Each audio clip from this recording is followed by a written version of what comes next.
मंगलमय मंगल करण वीतराग विज्ञान, नमो ताहि जाते भय अरहंतादि महान।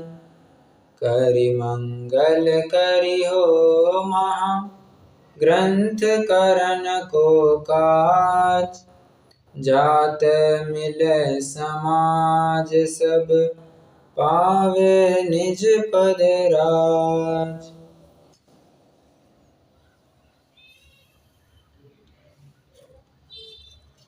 अरहंतादिक से हमारे किस प्रयोजन की सिद्धि होती है, इस प्रकरण को तो हमने पूर्ण किया।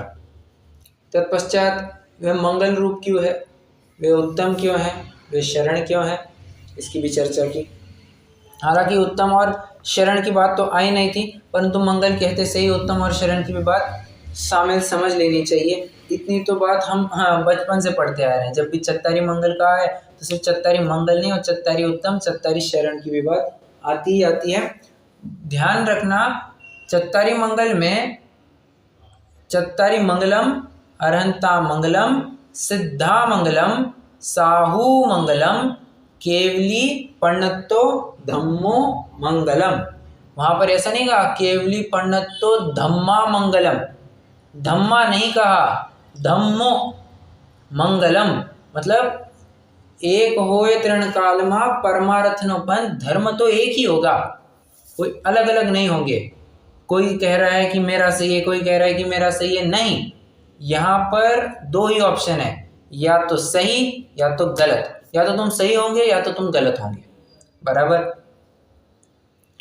चत्तारी उत्तम में भी क्या है, चत्तारी लोगुत्तमा, नहीं सॉरी, हाँ बराबर, चत्तारी लोगुत्तमा, अरहंता लोगुत्तमा, सिद्धा लोगुत्तमा, साहू लोगुत्तमा, केवली पण्णत्तो धम्मो लोगुत्त,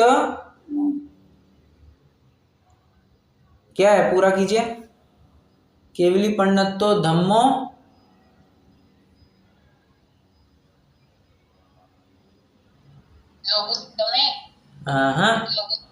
हाँ करेक्ट, लोगुत्तमो, लोक में उत्तम है, ठीक है, एक ही धर्म उत्तम है।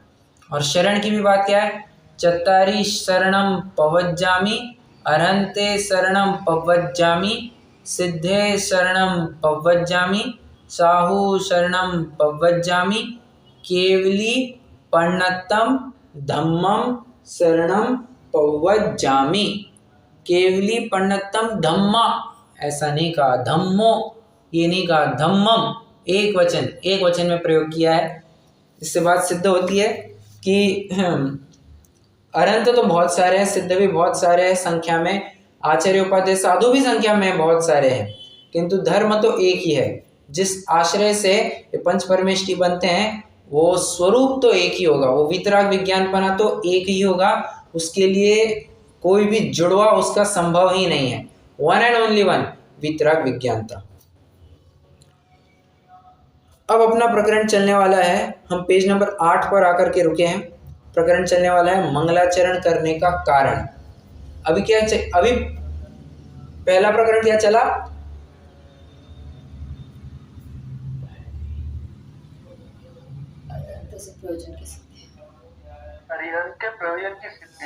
अरिहंत के नहीं, अरहंत से,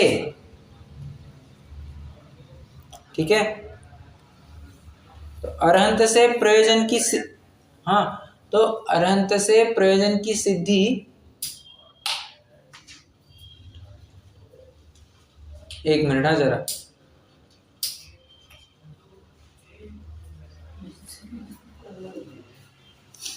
हाँ, अरहंतादिक से प्रयोजन की सिद्धि का प्रकरण अभी चला।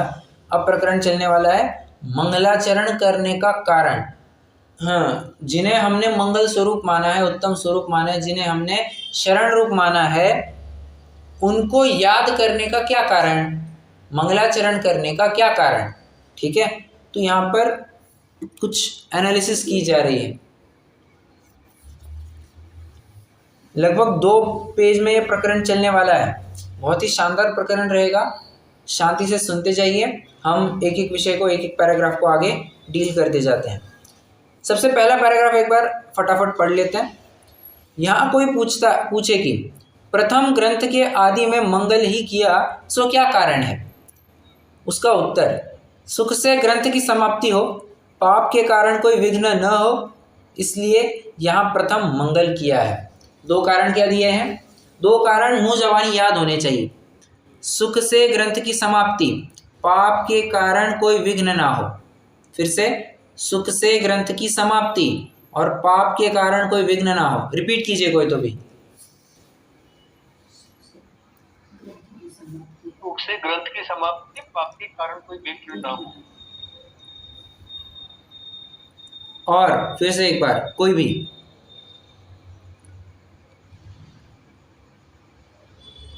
सुख से ग्रंथ की समाप्ति हो और पाप के कारण कोई विघ्न ना हो। एक और बार, कोई और। सुख से ग्रंथ की समाप्ति हो, पाप के कारण कोई विघ्न ना हो। ठीक है, दो कारण हो गए। क्यों मंगलाचरण किया जाए? यहाँ पर वे मंगलाचरण ऐसा नहीं कहेंगे, वे मंगल इतना शब्द कहेंगे। ठीक है, तो मंगल कहते से ही समझ लेना चाहिए ये मंगलाचरण की बात कर रहे हैं। हाँ, सुख से ग्रंथ की समाप्ति और पाप के कारण कोई विघ्न ना हो, इसलिए यहाँ प्रथम मंगल किया है। हाँ, जब भी कोई अच्छा काम करने वाले होते हैं तब क्या करते हैं हम? सबसे पहले क्या करते हैं?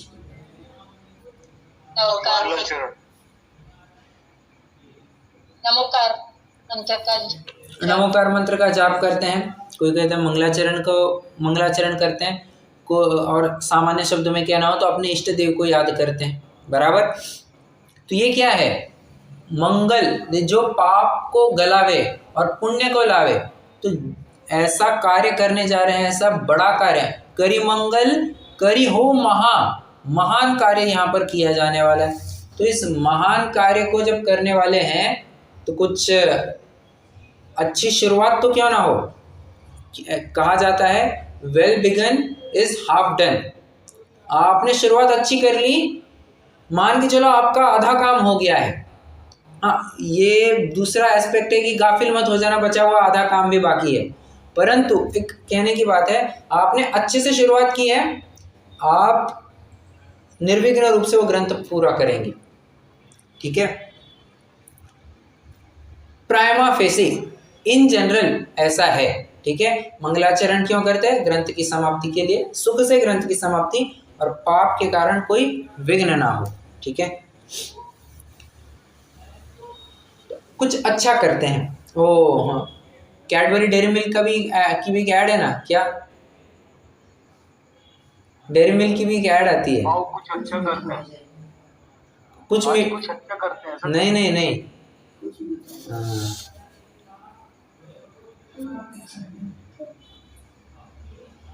कुछ मीठा हो जाए। हाँ, कुछ मीठा हो जाए। कुछ अच्छे काम के लिए कुछ मीठा हो जाए, उसी तरह इस बड़े काम के लिए एक मंगलाचरण हो जाए। और मंगलाचरण क्यों कर रहे हैं, उसी की पूरी एनालिसिस चल रही है। आइए अपन एक अगला पैराग्राफ भी पढ़ लेते हैं। यहाँ तर्क, जो अन्यमति इस प्रकार मंगल नहीं करते, उनके भी ग्रंथ की समाप्ति तथा विघ्न का न होना देखते हैं, वहाँ क्या हेतु है? जबरदस्त प्रश्न पूछा है, शंकाकार ने जबरदस्त प्रश्न पूछा है। कहता है कि आप सुख से ग्रंथ की प्राप्ति के लिए और पाप का विघ्न ना हो, इसके लिए आप मंगलाचरण करते हैं, किंतु आप अन्यमतियों को देखो ना, वे कहाँ मंगलाचरण करते हैं?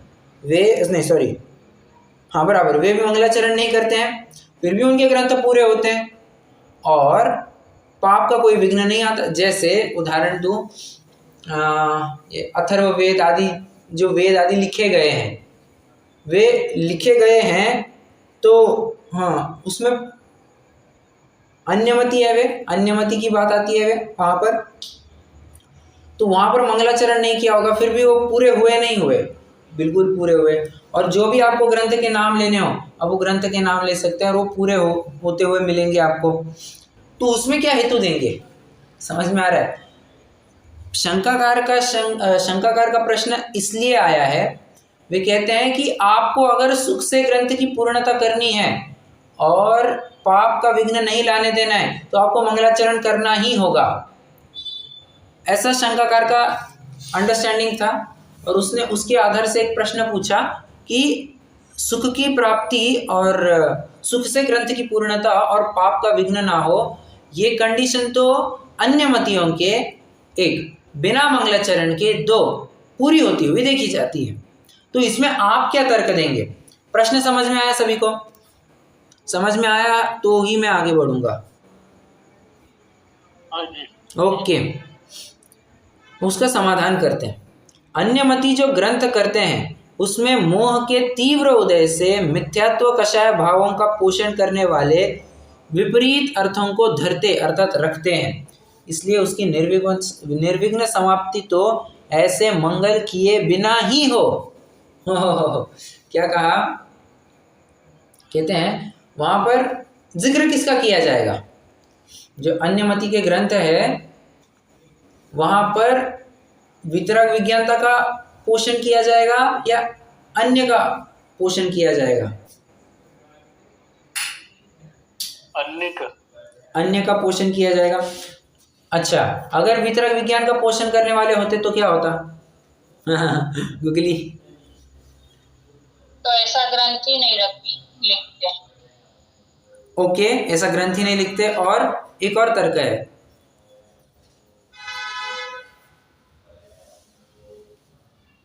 अरे वो अन्य मति के ग्रंथ नहीं, वो जैन ग्रंथ ही होते। यदि वितराग विज्ञानता के पोषक होते, वही तो जैन मत के ग्रंथ होते हैं, जिन धर्म के ग्रंथ होते हैं।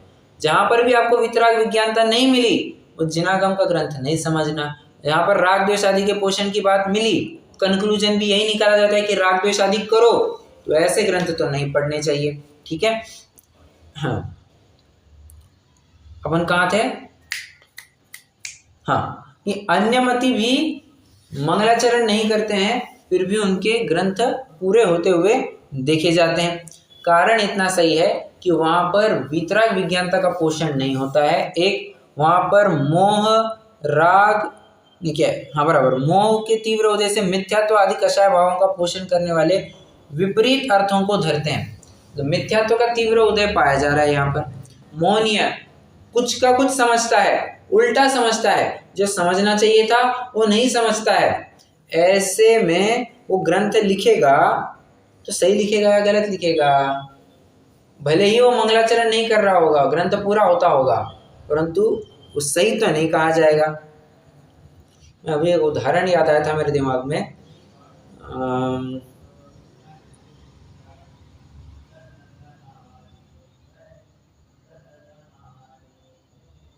ठीक,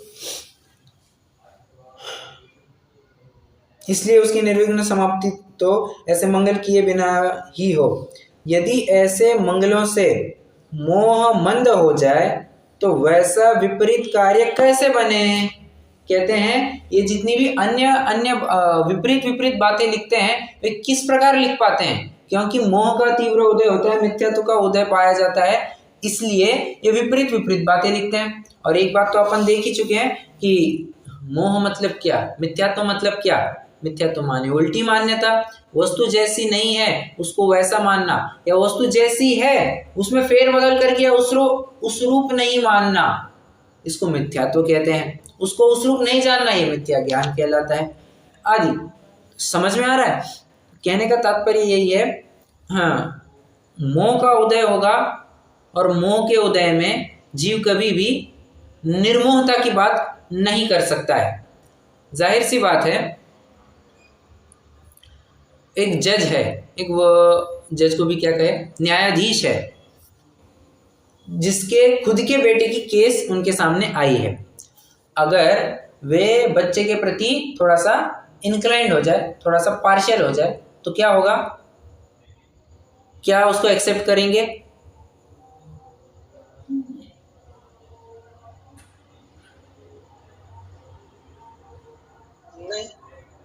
नहीं करेंगे। अरे समझ में आया या नहीं समझ में आ रहा मैं क्या कह रहा हूँ? हाँ भैया जी, समझ में आया। हाँ, ओके, क्या कह रहा था? हाँ, वकील है तो हाँ, अगर वो इन्फ्लुएंस्ड है तो क्या सही डिसीजन दे पाएगा? नहीं दे पाएगा। उसी प्रकार मोह से इन्फ्लुएंस्ड है तो क्या निर्मोहता की बात कर पाएगा? नहीं कर पाएगा। As simple as that. इसलिए निर्मोहता की बातें अगर आपको लिखनी है तो सबसे पहले स्वयं को निर्मोही बनना पड़ेगा। ठीक है, स्वयं जब तक निर्मोही नहीं बनते हैं तब तक हम निर्मोहता की बातें कर भी कैसे सकते हैं। चर्चा आदि करना ठीक है, परंतु उसमें वितराग विज्ञानता का पोषण होना चाहिए।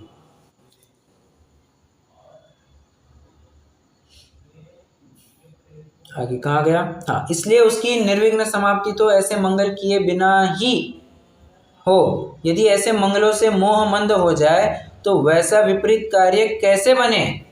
कहते हैं मंगलों से मोह आदि कम होने लग जाए, मतलब आप मंगलाचरण करो और आपके कषाय मंद होने लग जाए तो फिर वो अन्य ग्रंथ लिखेंगे ही क्यों? तर्क ये है, अगर वे यथार्थ मंगलाचरण करें, ध्यान से सुनना, अगर वे यथार्थ मंगलाचरण करें और कहाँ गया? हाँ, किसकी बात चल रही है वैसे? अन्य मतियों की बात चल रही है। अन्य मति यथार्थ मंगलाचरण करे, परंतु अरे एक पॉइंट कहने वाला था, क्वेश्चन करने वाला था, मतलब इससे मंगलों से मोह मंद हो जाए तो वैसा विपरीत कार्य कैसे बने? एक मिनट। ऐसे मंगलों से मोह मंद हो जाए।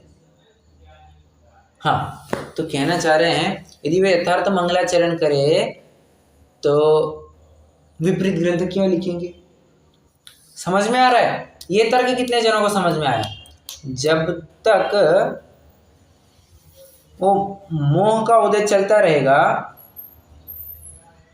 तो मंगलाचरण कैसा भी करो आप विपरीत कार्य ही करोगे। कितने जन फॉलो कर रहे हैं, समझ रहे हैं मुझे मैं क्या कहना चाह रहा हूँ? जी भैया जी। ओके, चलिए। उस तथा हम भी ग्रंथ करते हैं। हाँ बोलिए। किस रूप में समझा मैंने वो बताऊं? हाँ बोलिए। उन्होंने उनका कहने का अर्थ ऐसा है कि मतलब यदि हम वो भी मंगलाकरण करने लगेंगे हाँ, तो उनका मोह मंद हो जाएगा, और उनका मोह मंद हो जाएगा तो फिर वो ऐसे विपरीत लिख नहीं पाएंगे। ठीक है, चलेगा वैसे भी। विपरीत कार्य कैसे? इसी रूप में समझा। ठीक है, नहीं हाँ देखिए, आप अर्थ तो कैसे भी निकालिए, बशर्ते मैंने आपको हर बार ये बात कही है, आप जिनवानी में से चाहे वैसा अर्थ निकाल सकते हैं, बशर्ते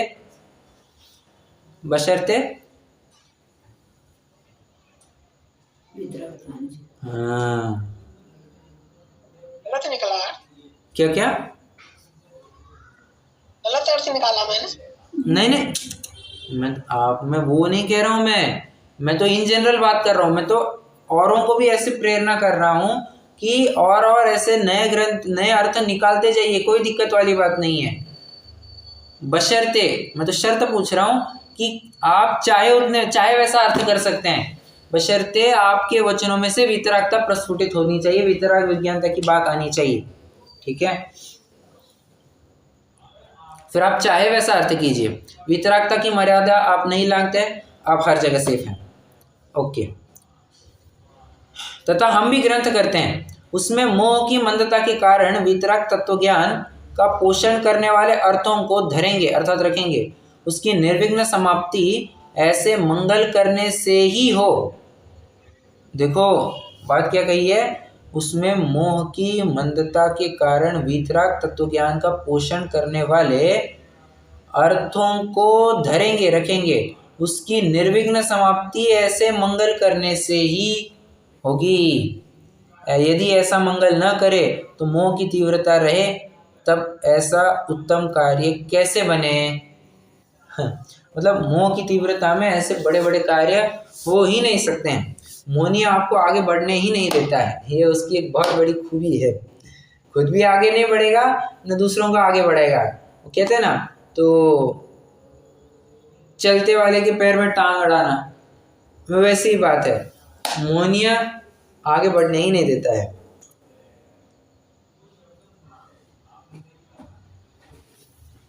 किसी को इस पैराग्राफ में कोई दिक्कत?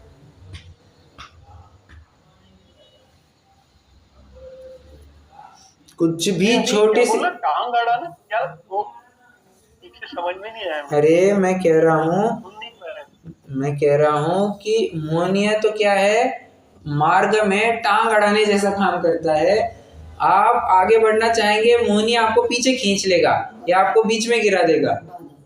बाधा रूप है, ऐसा मैं कहना चाह रहा हूँ। और जब तक मोह की तीव्रता पाई जाएगी, आप एक वितरक विज्ञानता रूप बात कर ही नहीं सकते हैं। समझ में आया? मुझे आवाज नहीं आई बराबर। ठीक है, अरे सबको आवाज आ रही है क्या? सही है, अभी सही है। आ रही है ना? ठीक है।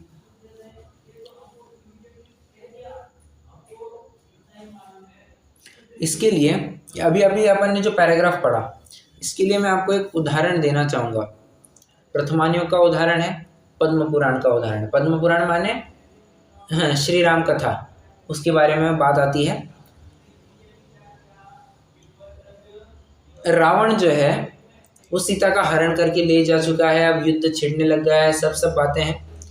किंतु आप ये बात भी जानते ही होंगे कि रावण ने सीता को स्पर्श तक नहीं किया था, बराबर। रावण ने सीता को स्पर्श तक नहीं किया था। ओहो, अब देखो क्यों नहीं किया होगा। पहला कारण, पहला तर्क जो ग्रंथों में मिलता है, कहते हैं कि क्या पॉइंट था वो,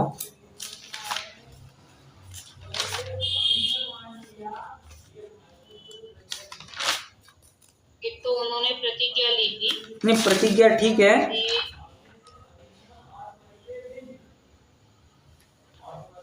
एक मिनट। हाँ, रावण की बात कर बाबा।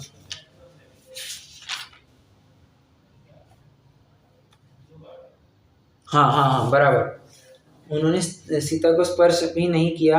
एक कारण तो वो उनका नियम तो था ही। दूसरा, वे कहते हैं कि जब भी मैं राम के भेष में वहाँ पर जाऊँ तो मुझे वैसे विपरीत भाव होते ही नहीं है। क्या कहा? जब मैं राम के भेष में जाता हूँ तो मुझे विपरीत भाव होते ही नहीं। ध्यान से सुनना, मैं आपको इसमें से निष्कर्ष पूछूंगा। अब आप पूछेंगे यार ये घटना कहाँ से आई? अरे जब रावण ने बहुरूपिणी विद्या सिद्ध की थी ना, अंतिम हथियार के रूप में उसने राम का वेश धारण किया था, और राम का वेश धारण करते से ही उसको दुनिया बहुत अलग अलग लगने लग गई, यार ये क्या है। और उसको सीता अनुपभोग्य लगने लग गई, यार ये क्या है, मैं राम के वेश में जाऊं तो मुझे विपरीत भाव होंगे ही नहीं। इतना उसका कॉन्फिडेंस लेवल हो गया था रावण का। और एक दूसरा तर्क प्राय ग्रंथों में पाया जाता है कि रावण भिक्षा मांगने के बहाने रावण ने कहा था कि माँ मुझे भिक्षा दो, और आज भी वे ही शब्द रावण के कांज में गूंजते हैं। ये इसका क्या अर्थ होगा?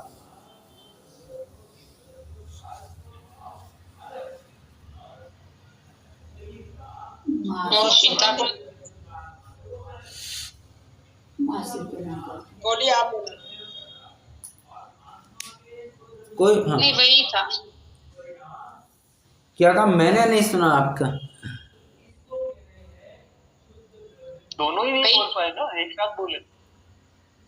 वही कि उन्होंने उनको माँ समान जाना ना पहले ही, तो भी वो कैसे ये कर सकते। हाँ, उसको पहले ही माँ मुझे भिक्षा दो, माँ कह करके पुकारा था। और एक बार देखिए उसके भी विचारों की उच्चता देखना। हाँ, आज तक मिला नहीं है, कुछ नहीं है, बस उसने एक बार कहा था माँ, और वो संस्कार लगातार जीवन के अंत तक चलता रहा। नहीं मतलब नहीं, अपन नहीं छुएंगे सीता को, बस वैसी बात है। अब आप पूछेंगे ये उदाहरण क्यों दिया, यहाँ पर कहीं फिट बैठता है क्या? जी बिल्कुल फिट बैठता है। कैसे? हाँ, यदि आप राम के भेष में जाओ तो आपको विकारी भाव होते नहीं हैं। उसी प्रकार आप यथार्थ मंगलाचरण करो तो आपको क्या कहना चाहिए, या वहाँ की फालतू की चीज़ें लिखने के लिए ज़रूरत ही नहीं पड़ेगी।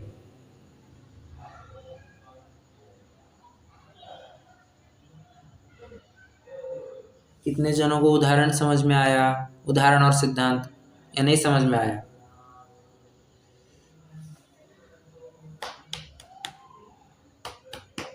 जी भैया। क्या समझ में आया?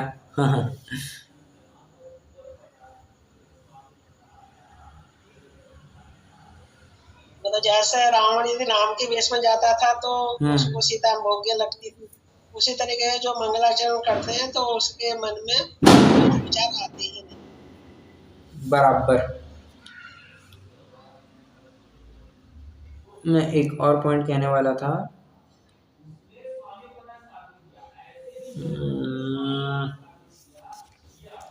ठीक है, कुछ और एक पॉइंट था वैसे।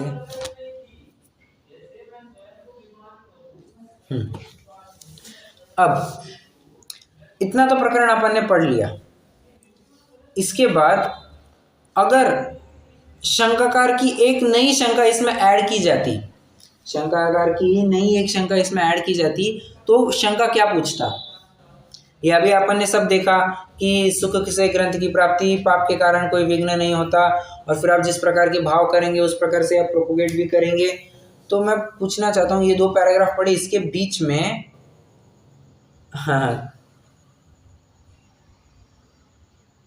अगर शंकाकार का प्रश्न होता तो क्या पूछता?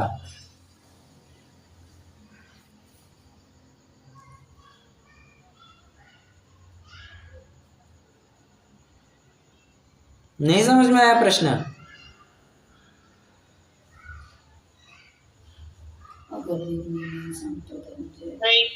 ऐसे में वो अगर बीच में प्रश्न पूछता तो क्या पूछता?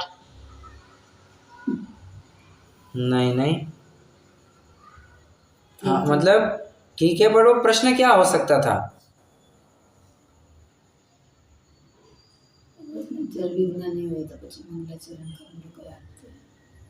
अरे देखो, शंकाकार ये शंका पूछता, आपने मंगलाचरण किया, आपका ग्रंथ कहाँ पूरा हुआ? समझ में आ रहा है? कितने जनों को एक क्वेश्चन वैलिड लग रहा है? बराबर है भैया। बराबर है। अगर शंकाकार की एक शंका यहाँ पर, हाँ, जनरली देखा भी जाता है कि मंगलाचरण किया तो भी ग्रंथ अधूरा रह गया है। हाँ, रह गया है ना। एक उदाहरण तो प्राइम एग्जांपल है अपने सामने, मोक्ष मार्ग प्रकाशक, और एक उदाहरण है इसके ख्याल में है, वो बाद में पूरा किया ना, क्या पुरुषार्थ सिद्धि उपाय। पुरुषार्थ सिद्धि उपाय यहाँ पर नहीं लेना। क्यों? क्योंकि वो चालू किया था, 2 लेखकों ने लिखा है, परंतु ग्रंथ तो पूरा हुआ है।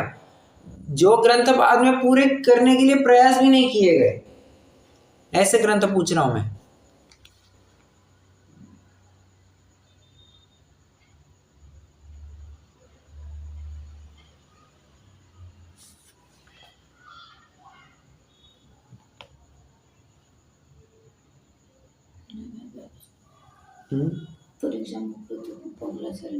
अरे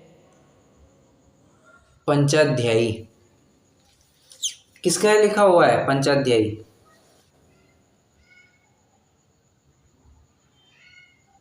बताइए। अरे ये तो याद होना चाहिए, पंचाध्यायी किसने लिखा? नए के बारे में था। हाँ, नए में था, परंतु लेखक कौन है? पांडे राजमल जी। ठीक है, अरे ये बातें याद होनी चाहिए। तो पांडे राजमल जी ये पंचाध्यायी के लेखक, और देखिए नाम में क्या है, पंचाध्यायी, 5 अध्यायों का एक ग्रंथ होगा, परंतु आप देखने जाएंगे तो वहां पर 5 तो छोड़ो, 2 तो छोड़ो, 1.5 ही है, 1.5 अध्याय ही मिलेगा आपको वहां पर। ये ऐसी बात है। और उसके साथ उनके मरण का काल आ गया और वे समाधिस्थ हो गए, ऐसी बात है। तो बिना मंगलाचरण किया फिर भी ग्रंथ अधूरा रह गया, और बिना मंगलाचरण किए भी ग्रंथ सफल हो गया। इसके भी उदाहरण है क्या? अब बोलो फिर से। पुरुष सिद्धियों पर की गाड़ी अटकी है।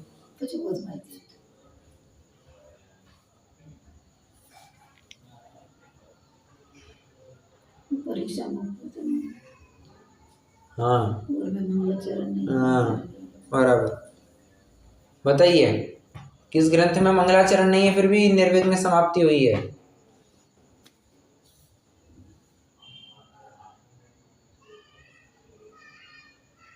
ये परीक्षा मुख सूत्र। करेक्ट, परीक्षा मुख सूत्र की बात है। अच्छा, माणिक नंदी।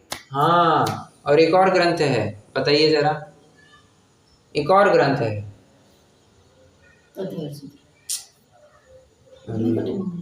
मोक्ष मार्ग से शास्त्री हो यार तुम।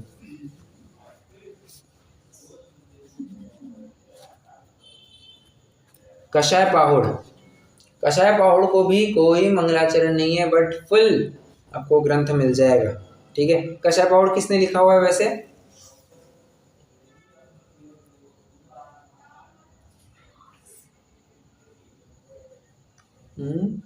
गुणभद्र कुछ ऐसा नाम है ना?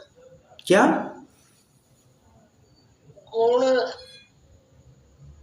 गुणभद्र? गुणभद्र नहीं,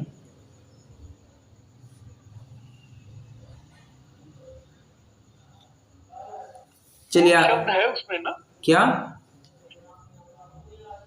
गुण तो है बट याद नहीं आ रहा। चलिए आपको एक छोटा सा होमवर्क इतना चेक करके आ जाइए। कषाय पाहुड़ के रचयिता कौन है ये आपको चेक करके आना है। ओके, हाँ,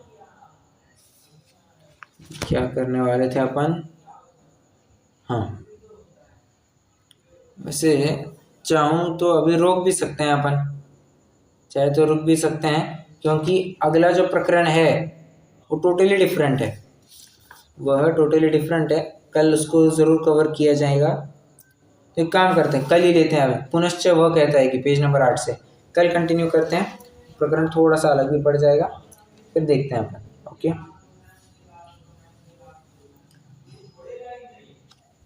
कोई प्रश्न हो तो पूछ सकते हैं।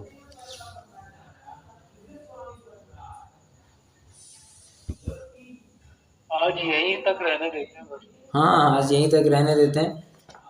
अब चलिए जिनवाणी स्तुति करते हैं।